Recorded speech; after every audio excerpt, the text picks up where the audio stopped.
Estamos de volta e vamos para o giro de notícias pelas turmas do TST conferir julgamentos de destaque. Uma empresa de transporte em Pernambuco terá de indenizar a família de um motorista vítima de latrocínio enquanto trabalhava. O destaque é da terceira turma.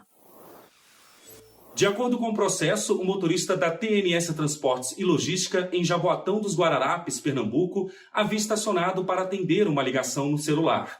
Nesse momento, 2 assaltantes o abordaram. O motorista reagiu, levou um tiro e morreu no local. Na ação, o filho do empregado disse que a atividade era exercida sem segurança e pediu indenização da Justiça. O Tribunal Regional do Trabalho da 6ª Região, em Pernambuco, havia negado o pedido de indenização, com o argumento de que o latrocínio não estava relacionado à carga transportada pelo motorista. No Tribunal Superior do Trabalho, o entendimento foi diferente. O relator do recurso na terceira turma, ministro Maurício Godinho Delgado, explicou que, conforme a jurisprudência do TST, é objetiva a responsabilidade civil por danos morais resultantes de assalto a empregados que exerçam atividade de alto risco, como é o caso de bancários e motoristas de carga e de transporte coletivo. Para o ministro, a circunstância de ter sido roubado o celular da vítima sem que a carga fosse alvo dos criminosos não altera essa conclusão. O relator finalizou dizendo que a responsabilidade está atrelada ao risco inerente à própria atividade de motorista de transporte de cargas, que foi vítima de crime enquanto trabalhava. Por unanimidade, a turma restabeleceu a sentença, condenando a empresa ao pagamento de reparação moral no valor de R$ 150 mil. Um jogador de basquete dispensado antes do fim do contrato vai receber todo o salário do período. Ele atuava no Rio Claro Basquete, time do interior de São Paulo. A decisão é da 5ª turma. O jogador André Luiz Quirino Pereira fez um contrato verbal com a associação que administra o time. O vínculo, por prazo determinado, tinha duração de aproximadamente 1 ano, mas foi encerrado cerca de 8 meses antes do prazo. E, segundo o atleta, sem o pagamento das verbas rescisórias, também não havia registro da relação de emprego na carteira de trabalho do esportista.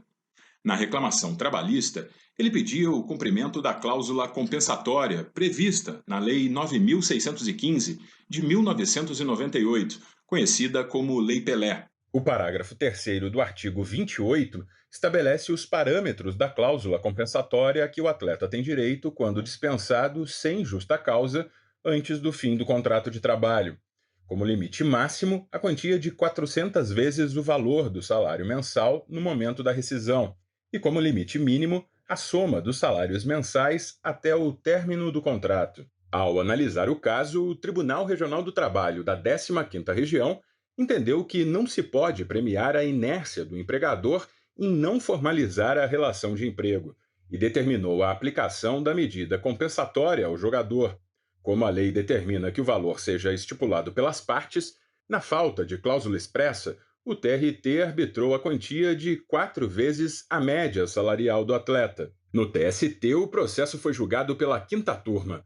O relator do recurso do atleta, ministro Breno Medeiros, observou que, ao fixar o valor da indenização compensatória abaixo do limite mínimo legal, o TRT ofendeu o dispositivo da Lei Pelé. Eu voto no sentido de conhecer e prover para rearbitrar o valor da cláusula compensatória correspondente à totalidade dos salários mensais a que teria direito o reclamante até o término do contrato. Por unanimidade, a turma alterou o valor da cláusula compensatória para o limite mínimo previsto na lei, correspondente aos salários a que ele teria direito até o término do contrato.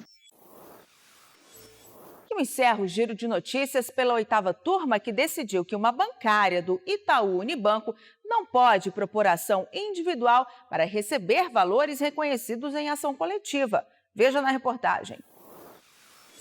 Na ação coletiva ajuizada pelo sindicato da categoria, foram garantidos o direito à opção de migrar para novos planos de saúde e o ressarcimento de valores pagos indevidamente aos empregados substituídos no processo.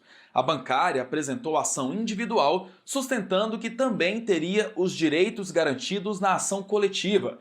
Isso porque, mesmo após a aposentadoria, continuou pagando as mensalidades da assistência médica e hospitalar. Em primeiro grau, o pedido dela foi negado. No entanto, o Tribunal Regional do Trabalho da Terceira Região em Minas Gerais entendeu que a execução da sentença coletiva poderia ser realizada individualmente por empregados que tivessem sido lesados pelo Itaú e não somente pelos legitimados para propor a ação. O caso chegou ao Tribunal Superior do Trabalho. A relatora do processo na 8ª turma, ministra Dora Maria da Costa, considerou inviável a extensão dos efeitos da ação coletiva a todos os integrantes da categoria. Por isso, votou para extinguir a ação de execução. Eu estou propondo, senhor presidente, o conhecimento do recurso por violação ao 5º, 36 e, no mérito, restabelecer a sentença de folhas 413 e 414, que extinguiu o processo sem resolução do mérito, com base no artigo 485-6 do CPC. A matéria trata-se de ação individual, ação individual de cumprimento de sentença proferida em ação coletiva, e legitimidade ativa de causa, porque o reclamante não integrou o rol de substituídos. Ainda segundo a ministra, conforme está transcrito na decisão do TRT, o título judicial transitado em julgado abarcou apenas os nomes especificamente incluídos no rol de empregados substituídos pelo sindicato. Assim, a 8ª turma extinguiu a ação de execução proposta pela bancária. A decisão foi unânime.